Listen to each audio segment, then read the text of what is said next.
It can't be bargained with. It can't be reasoned with. It doesn't feel pity or remorse or fear, and it absolutely will not stop, ever, until you are dead. Few films mean as much to me than the original Terminator. There is a reason my avatar is from that 1984 classic. I just adore it. Few films feel so perfectly formed, and its lean and mean tale of time travel and cyborgs is a story so gracefully told that I'm still in awe of just how good a job Cameron did with it. I want to explore, the way I have with Die Hard and Rambo recently, the whole cinema series. I want to look at what each film has tried to do, how the stories develop throughout, and of course, how the recent direct sequel to Terminator 2 shakes things up.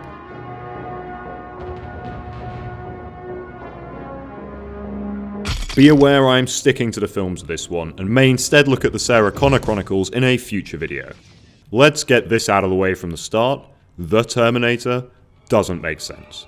Even upon someone first watching, it doesn't really take much to work out that if Kyle Reese is John Connor's father, there is something of an impossibly paradoxical chicken or the egg situation. And that is the main thing I love about The Terminator. It deftly tells a story with so much going on, with so much it has to establish, with a plot that doesn't even make logical sense, and does it whilst also being a sort of techno slasher film and developing a romantic connection between its leads, all whilst on the move. Think about what Cameron explains in his script. Different timelines, a completely new type of antagonist, and the MacGuffin being the protagonist's unborn son and his potential impact on an uncertain future. You're talking about things that I haven't done yet in the past tense. The balancing act that is pulled off is to this day incredible, and few films of this type have ever matched it. Much can be said of Cameron's ability to showcase spectacle and craft dynamic set pieces, but some of his most impressive work is simply in line delivery. You stay down by day, but at night you can move around. You still have to be careful because the HKs use infrared. They're not too bright. Reese telling stories of a future we only sometimes see, and Cameron certainly could not afford to fully show, is wonderful. It reminded me of how Alvin in The Straight Story talks of serving in World War II. That is one thing that I can't shake loose. All my buddies' faces are still young. We only ever see him telling the story in close-up, but it is potentially more affecting to see him describe his experiences than if we were to see them as a spectator. Most of us were rounded up, put in camps for orderly disposal. Spurned in by laser scan. It is Michael Biehn's delivery, the feeling that this guy's seen things, that he's probably holding back details too horrifying to reveal, that says it all. It's ran night and day. We were that close to going out forever.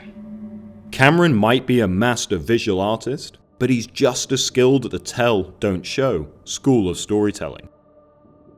That said, the film is full of incredible visuals. On a relatively low budget, they were able to pull off some very impressive work. That is helped, of course, by a script full of memorable lines. You can almost forget just how many started here.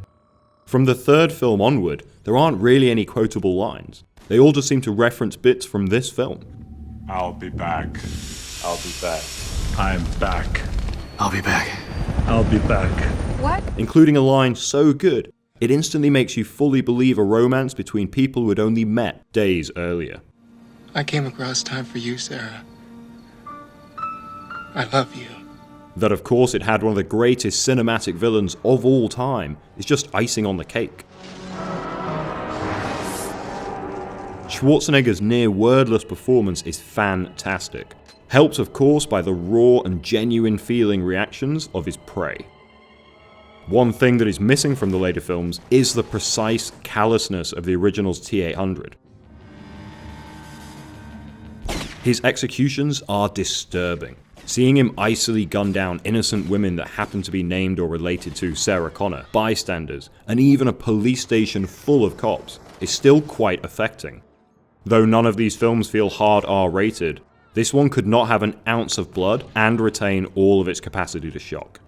It is a Terminator by way of the original Leatherface. The action horror elements are really what makes it feel so unique. This scene feels sonically more similar to Night of the Living Dead than anything action or science fiction. That horror, that dread, the fact this Terminator is scary, it does wonders for the characters too. The whole reason we believe that in T2, Sarah has become this is purely because of what was accomplished in that first film. You're a terminated fucker. And I haven't even mentioned the action, which for time I'm not going to. The tech noir shootout is one of my favourite set pieces ever, but I went into great detail about that in a video 4 years ago that I still stand by, so you can view that at the link in the description. Come with me if you want to live. Because now, it is time to discuss Terminator 2 Judgment Day. What can I say about this film that hasn't been said already? It regularly finds itself in top 10 action film lists, and is often called one of the greatest sequels ever made. Many, as I am sure the comments below will attest to, prefer T2 over the first film, and it is hard to disagree with that. As sequels go, T2 did everything right. It brilliantly develops its lead character, and smartly turns her story into one of protecting the future leader of the Resistance, John Connor. With Reese dead at the end of Terminator 1, he automatically has an absent father plot there, waiting to be developed, so it makes sense that would be his next future sent protector. Of all the would-be fathers who came and went over the years, this machine, was the only one who measured up. Now, I love what they did with Arnie in this one, but I do think making the Terminator a force for good was perhaps a slight mistake. Come with me if you want to live. Again, what they did works very well and the film is perfect at how it handles it. However, it started the series down a path it has never quite gotten away from, and in the end Schwarzenegger will always be far more effective for me as the villain rather than the hero. You can't do that. Wrong. What really sets this film apart is scale and spectacle.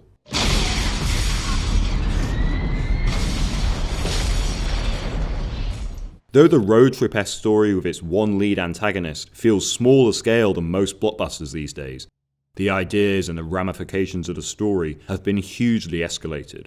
We see Judgment Day. We see more of the future war.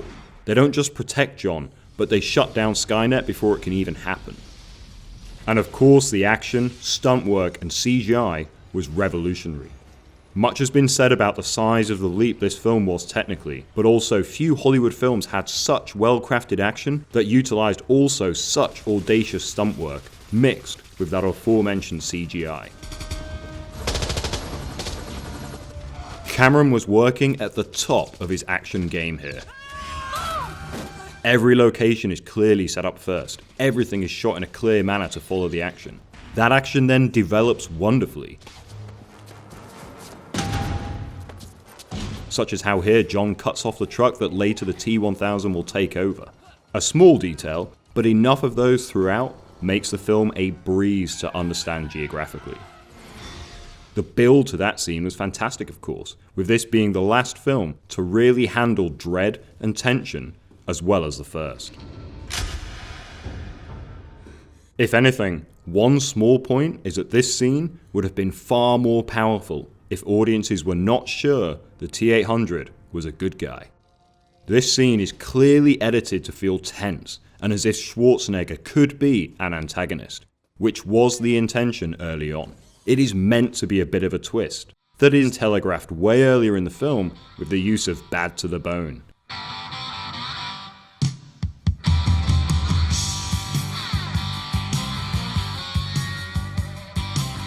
Michael Camper, whose Twitter you can follow in the description, tested out that scene with the SWAT team attacks music, and it works brilliantly.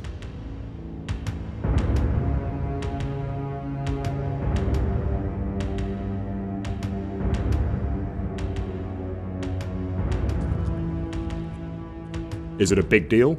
No. I mean, now everyone knows Arnie is the good guy, but in terms of the cinematic language, Bad to the Bone does feel a little obvious and out of place with how scenes later in the film are set up. Get down.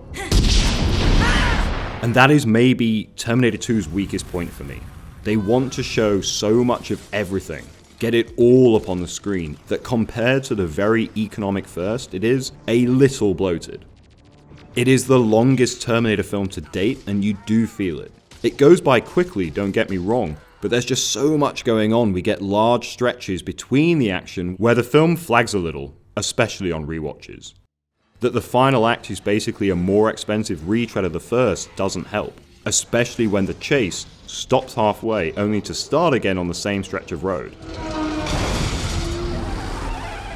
Then we get another factory set fight, this time against a T-1000 that, whilst of course very well handled, takes almost 20 minutes to get through. That said, it is fantastic and just more of a film you love. I prefer the first, and that is fine. Though one area I can't deny Terminator 2 is a step above every film in the series and perhaps most of action cinema history is in its music. Brad Fiedel's score is phenomenal. Later films that did not have Fiedel's involvement lost that sense of theme that he's so well played with. The dedication to this metallic concept in the first two films fits the series perfectly. With a contrasting melancholy to how the more human blaring sounds would collide with the atonal metallic sounds that reflects the film's thematic concepts. If you were to listen to music from, say, Genisys, this could be a Marvel theme or something from Fast and Furious. This is undeniably Terminator. Even if Terminator didn't exist, unless the film this music played over was about the same sort of thing, it just wouldn't work. It is so personal, so wonderfully tied to this series. Hasta la vista, baby. Marco Beltrami is a very solid composer, but sadly his work on Terminator 3 Rise of the Machines doesn't have that same feeling. In fact, that's how I feel about most of the third film. It's just a remix of the first two, but with nothing done quite as well. It had the biggest budget of any movie ever made at the time, but nothing about it feels as expensive or as well put together as the second film. And it certainly lacks the narrative grace of the first one. Nick Stahl is fine as the older John Connor, if not doing anything particularly memorable with a role that doesn't really go anywhere. And Claire Danes as the future Kate Connor perhaps fares a little better in terms of at least having something of an arc, but is again quite forgettable. You remind me of my mother. The film's weakest aspects for me are the Terminators, and how the film handles them tonally.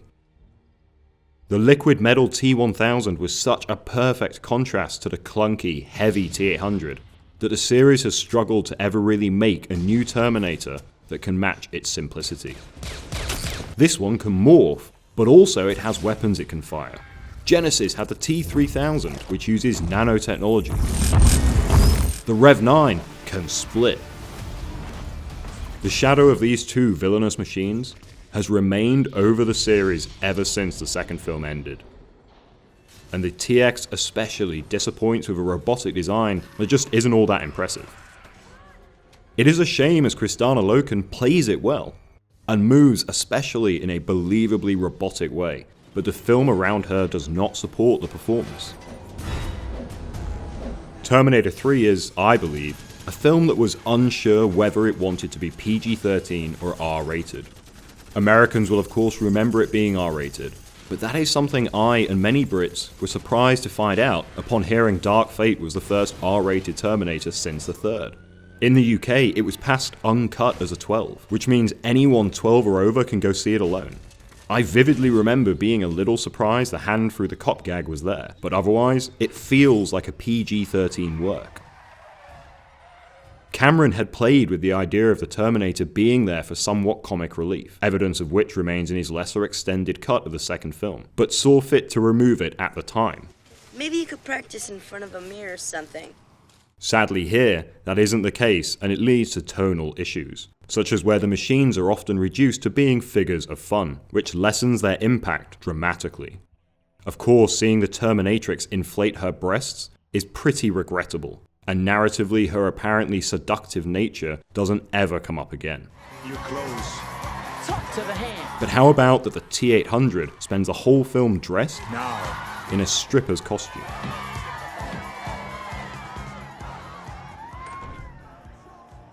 That lack of narrative grace is seen with the film's otherwise pretty functional action too. For example, the truck chase in T2 has several narrative reasons for existing. It is there to fully prove to John that the Terminator is on his side. how determined the T-1000 is, and that we can get a fiery explosion to show its liquid metal capabilities. The chase here, whilst impressively destructive and fairly well directed, follows a big action scene where we have already met and seen the talents of the TX. It feels a little superfluous. Really, the reason for me Terminator 3 isn't a total dud, and why the retconning of it by Dark Fate is perhaps a little regrettable, is the ending. Why did he lead us down here? To live. That was his mission. Though the film certainly lacks something without Linda Hamilton's involvement, the cynical downbeat ending saves it. Early on, the Terminator, in a somewhat throwaway line, I lied. establishes his ability to lie to those he is there to protect. This comes into play rather wonderfully with the reveal that he has not worked to stop Skynet and Judgment Day. There was no system core. It could not be shut down. He has just ensured John and Kate's survival through the event. Though much of T3 does undo the happier ending of the second film, it can't be denied that this ending is quite a gut punch when unexpected. The visuals of the world ending still stand up today, and though everything prior is a weaker retelling of those first two films, it is when this film finally does something truly unique that it actually begins to feel worthy of the series. And for me, it is in watching Terminator 3 soon before Salvation that makes that film work better than perhaps many remember. Upon seeing Salvation in the cinema, I really didn't like it. Rewatching the whole series recently though, and following it with McGee's post-apocalyptic vision of the future war, strengthened it for me. Suddenly the somewhat one-note John Connor gained depth, knowing fresh where he had come from. Hearing Linda Hamilton over his recording had a greater sense of loss and emotion to it. They will use the best part of you against yourself. From much of at least the first hour, I was surprised to find that Terminator Salvation is really good. Okay, it does derail pretty dramatically, but otherwise I was right along for the ride. The action is visceral and immediate, just on the right side of shaky. The sound design is excellent, broadening the world beyond the camera's frame to support this vision of a dead landscape in constant war. And it is very well cast. The late Anton Yelchin's Kyle Reese especially retains that sense of hope seen once in Michael Biehn's performance, that one can believe this film led to that first chapter. Who are you? John Connor! The real problems of the film is whenever it tries to come away from the immediate conflict the characters are in now to try and develop anything around the time travel plot of the other films. The script just isn't strong enough to favourably include those elements. From the Martha-esque bringing in of Kyle Reese and Sarah Connor. You tried killing my mother, Sarah Connor. You killed my father, Kyle Reese. Why did you say that name? To the constant beating us over the head that Marcus had a strong heart, as if that might come in handy later. You have a strong heart. The heart is human and very powerful. Nobody shot you in the heart and I see that thing beating a mile a minute. The film begins to struggle with being a Terminator film instead of just a future war film. That of course it later has to wrap up all of this Marcus puzzle and his connection to the past, along with having yet another Terminator fight in a factory, means everything becomes so rushed that it pretty much falls apart in the final act. Where the romance, for example, in Terminator 1 was of course very quick but believable, So much pain. here the core one between John and Kate is given no time at all, and the burgeoning one between Marcus and Blair unfolds unbelievably quickly.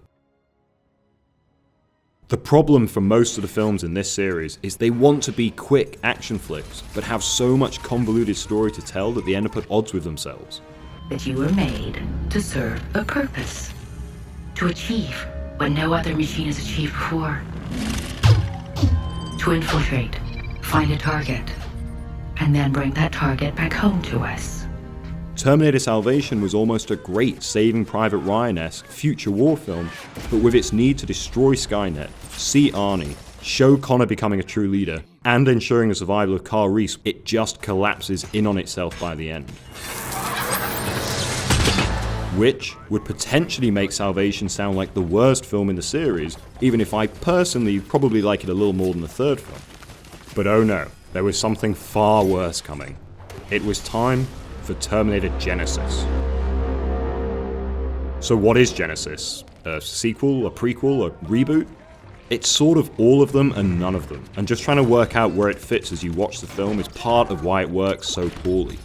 It is one of the few films that being a fan who knows the timelines well actively works against your enjoyment of the film. You are trying to reset your understanding of what is going on so much that it probably works better if this is your first Terminator film. I mean, the opening is once again another retelling of the whole Terminator series concept anyway. Skynet. A computer program designed to automate missile defense. So I guess you don't need to see those earlier films. Actually, once that's done, the best part of the film begins. We briefly get the future war with the full purple lasers and all that which we didn't get with Salvation. This is pure future cyber warfare, and I am, as the kids say, here for it. We did not give in! The editing here is solid, the building tension of the T-800 going back works, the music is even at its best compared to the rest of the film.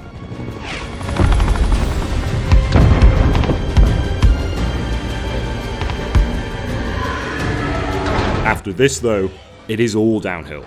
With so much plot to both rewrite and develop, the characters basically spend every scene explaining something, but in a far less artful way than previous entries. A nexus point is an event in time of such importance that it gives rise to a vastly different future. The Cameron films don't quite do things differently, they just do it with a far more deft hand. You can't stop him! He'll wait! They are masterclasses in delivering exposition and showing not telling, and telling instead of showing. Now listen to me very carefully. Genisys buckles under just how much it has to re-explain. Even if it were a better looking and more exciting film, it still wouldn't work. Cyberdyne will revolutionize technology with the ultimate killer app. With it, of course, being a big PG-13 blockbuster, the series had also just lost its personality by this point anyway. The set pieces are fine in that second unit directed way we are so used to now, if unmemorable. At least Salvation had a somewhat bold look, and a genuine war movie shooting style. The big action moment for this film is yet another Golden Gate Bridge set piece. Really, the only shining spot of it all is Schwarzenegger himself. He is capable of imbuing the slightest sense of humanity into the T-800 so well that I can't deny his delivery of this line got me a little. Protect my Sierra. There wasn't really anywhere much to go after this, and many felt, myself included, Terminator should have just been left alone. With any sequel even attempting to make sense of the timeline after this, it would require so much more exposition that a sequel would just run into the same problems as Genisys. So, we now have Terminator Dark Fate, which is a direct sequel to Terminator 2, ignoring all of the sequels beyond that.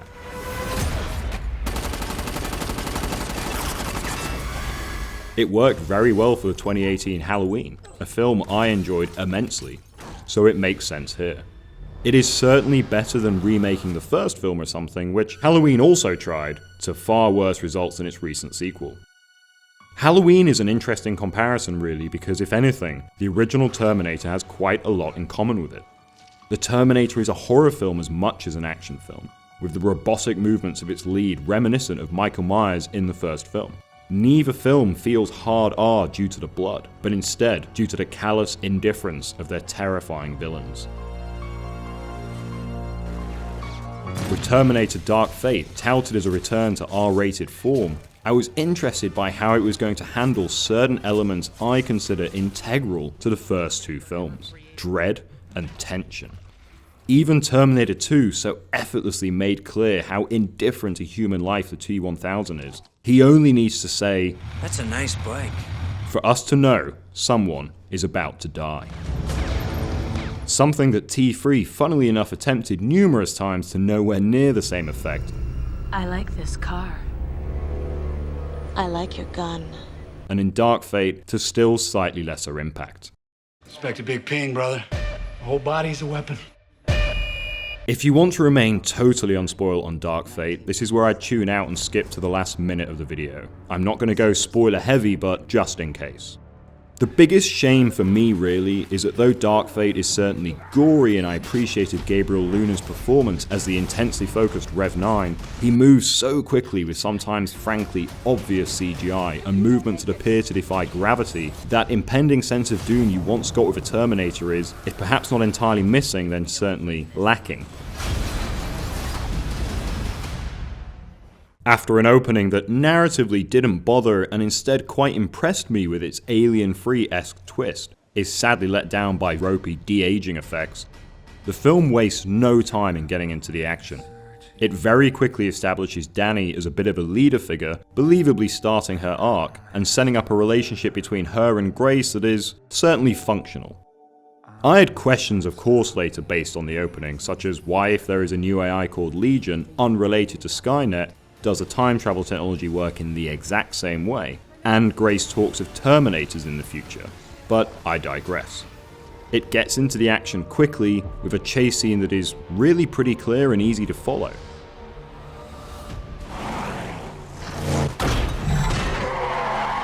Then, Sarah Connor returns, and though I got a smile on my face that I could not help, I also felt that lack of dread in the presence of a Terminator again.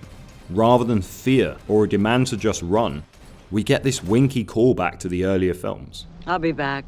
Gone is the weird creep factor of even the T-1000. Wolfie's fine, honey. Wolfie's just fine. Your first appearance are dead. But instead we get this CGI, heavy force of nature that yet is always a little too easy to stay ahead of. It is a shame as Linda Hamilton gets back into the role of Connor with ease, and she is the strongest part of the film. And what I imagine could be a very divisive turn for Arnold Schwarzenegger is its other strongest element. I can see you're very upset. The return to a theme of what it is to be human is played in one of the best scenes in the film, for example, with the T-800 speech about trying to learn what it is to be human, reminding me of Reese's monologues from the first film.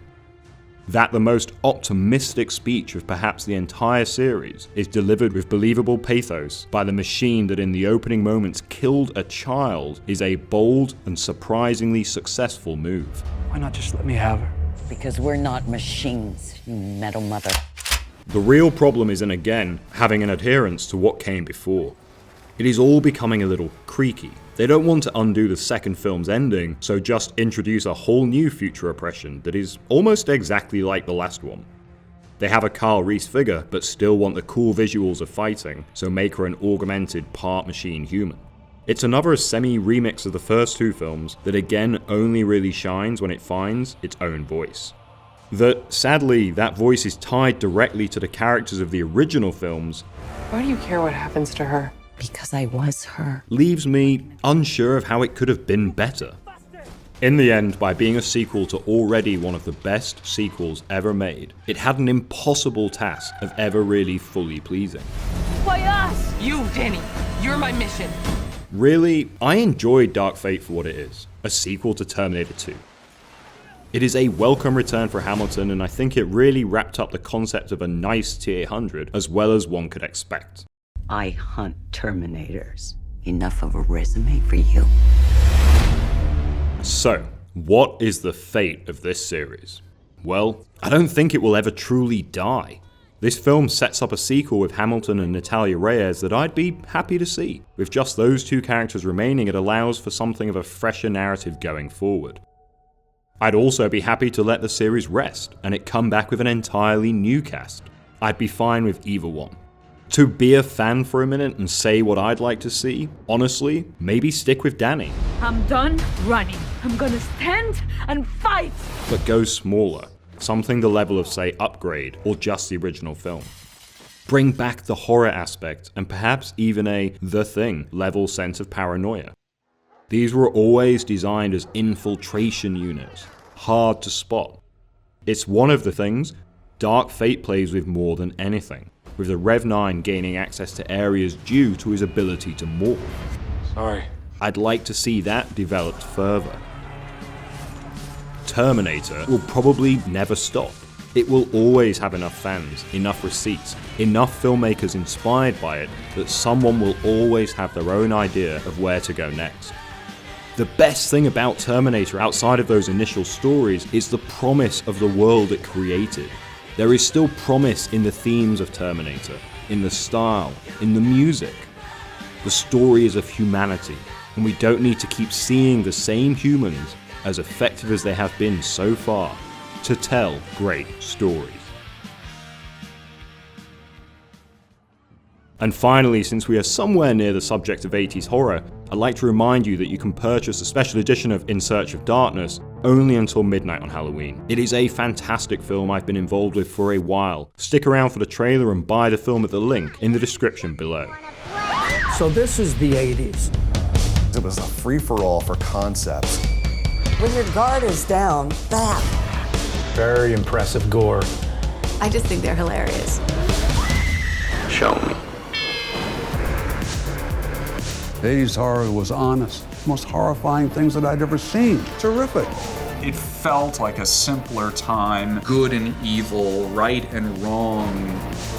It's pushing back against a lot of what's happening in the 80s at the time. Things that people really are afraid to talk about. Reaganomics, AIDS crisis. I wanted to do a balls-out horror movie. Sex and nudity on screen, and it's just as much of a hook as the violence was.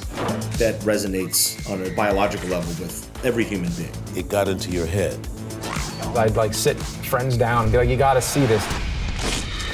Horror has given a lot of women great roles to play. Equal opportunity ass-kicking is what I'm all for. Kincaid represented the minorities all over the world, and he was a hero. I had the best lines. Thrill me. This is classic Spanky. Yeah.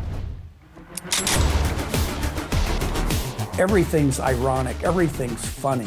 You get to have the fun of the danger without the real danger. Tension, chase, kill.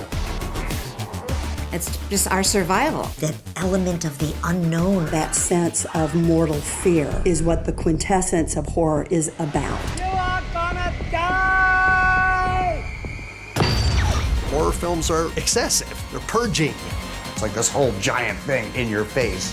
Everybody was trying to outdo each other with the stunts. I will take practical effects any day over CGI. I wanted to be the guy in the monster suit. Makeup artists became one of the stars of the movie. Monsters, vampires. Cavalcade of werewolves. I thought I was making the only werewolf film. It was really disturbing and phenomenal. Every single person on this earth has a little bit of darkness in them. I want to have extreme feelings. I want to laugh loud, and I want to worry, and then I want to cry, and it's all about the emotion.